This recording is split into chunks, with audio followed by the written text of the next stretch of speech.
y yo sufrimos de cansancio. Señor.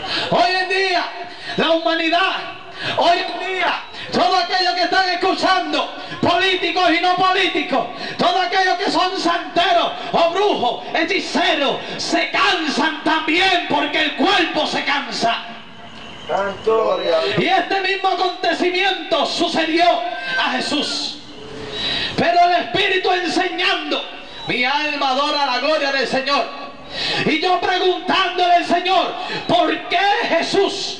¿Por qué mi Dios se cansó camino y de ahí en el pozo donde se encontró la samaritana? Gloria a Dios. Oh, mi alma adora la gloria del Señor.